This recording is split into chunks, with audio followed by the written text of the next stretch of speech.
Okay, it's been a bit. So we're going to look here. X, we don't need to multiply by to get x cubed. I get x squared. And then I have to multiply. I get x cubed. And multiply. Minus 4x squared.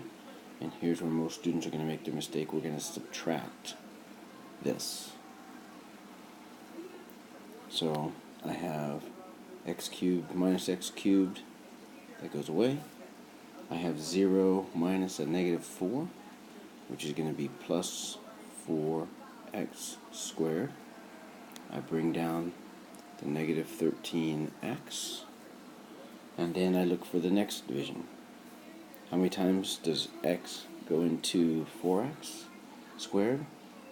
Plus 4x. Okay.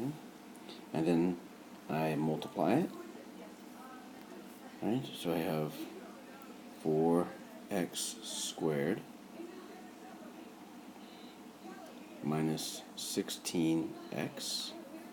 And when I subtract, again, I have 3x, and then bring down the minus 12. And to get the 3x, I have to multiply by 3.